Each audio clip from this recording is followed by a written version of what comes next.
संवाद किससे होना चाहिए? अतिक्रमण करने वालों से। अरे प्रशासन अपना काम कर रहा, उन्होंने नोटिस दिया कि आप अपना जो अवैध निर्माण है उसको हटा लीजिए, तो संवाद की प्रक्रिया तो शुरू हुई ना। या तो वो हटा लें, नहीं हटाएंगे तो प्रशासन एक कार्रवाई करेगा, और संभल में वही हो रहा।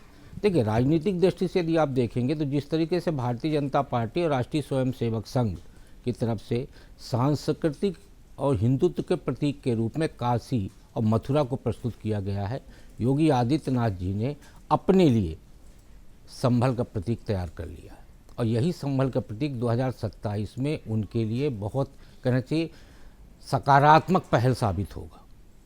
तो ये तो हो गया राजनीतिक दृष्टि। दूसरा, प्रशासनिक दृष्टि आप देखें तो इसमें कोई दो राय नहीं है कि योगी आदित्यनाथ पूरे देश में एक ऐसे मुख्यमंत्री के रूप में अपनी छवि निर्माण की है जो बेहतर प्रशासक साबित हो रहा है, और उससे जनता खुश है। जनता के मन में किसी तरह का योगी आदित्यनाथ जी को लेकर किसी तरह का किंतु परंतु जैसा विषय नहीं है। अब उसमें जो लोग, जिस पक्ष का नुकसान हो रहा है या जो पक्ष अतिक्रमणकारी है, अवैध कब्जादारी है, उसके हितचिंतक लोगों की तरफ से एक नया राजनीतिक प्रदर्शन तैयार किया जा रहा है, और उसी राजनीतिक प्रदर्शन के चलते हम सब चर्चा कर रहे हैं। यदि वो प्रदर्शन तैयार नहीं किया जाता तो हम चर्चा नहीं करते, क्योंकि यदि अवैध निर्माण है, अतिक्रमण है, दुनिया भारत के किसी भी हिस्से में यदि वो हटता है हम उस पर चर्चा नहीं करते। चर्चा तब हम करते हैं जब उस पर एक नया प्रदर्शन तैयार होता है। तो संभल में भी वही हो रहा है। कोर्ट में मामला है, कोर्ट की तरफ से कोई रोक नहीं लगाया गया। बुलडोजर को लेके भी कोर्ट में जाया गया, लेकिन बुलडोजर रुका नहीं कहीं भी, आज भी बुलडोजर चल रहा है। तो ऐसी स्थितियों में कहीं ना कहीं योगी आदित्यनाथ जी की जो पहल है वो पहल कानूनी रूप से मान्य है।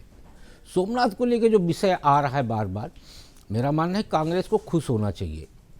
कांग्रेस को इसलिए खुश होना चाहिए कि मोदी जी तो उनकी मदद ही कर रहे हैं।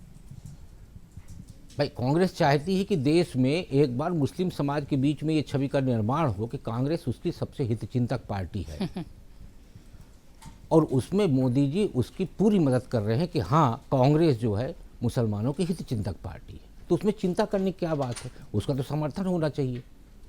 और नेहरू जी का जो नाम आ रहा है, तो नेहरू जी अकेले नहीं हैं, राहुल गांधी भी 17 में गए थे। 2017 के चुनाव के समय जब वो गुजरात गए थे तो आखिर दूसरे रजिस्टर में उनका नाम क्यों दर्ज किया गया? और वो दूसरे रजिस्टर में जो उनका नाम दर्ज किया गया वो दर्शाता है कि नेहरू जी जो किए हैं वही काम तो आज गांधी परिवार कर रहा है। तो इसलिए सोमनाथ को लेके मुझे नहीं लगता है कांग्रेस को चिंता करना चाहिए। कांग्रेस को तो खुले मन से समर्थन करना चाहिए कि मोदी जो कर रहे हैं अच्छा कर रहे हैं, और उससे चिंता तो समाजवादी पार्टी, आरजेडी, तृणमूल, इनको करना चाहिए कि उनका वोट कहीं छिटक ना जाए। इसलिए चिंता उनकी होना जायज़ है, लेकिन कांग्रेस को निश्चिंत रहना चाहिए कि मोदी जी उनकी मदद कर रहे हैं। अगर आप ये वीडियो YouTube पर देख रहे हैं तो हमारे चैनल को सब्सक्राइब कर बेल आइकन दबाएं, और Facebook पर देख रहे हैं तो हमारे पेज को लाइक करें।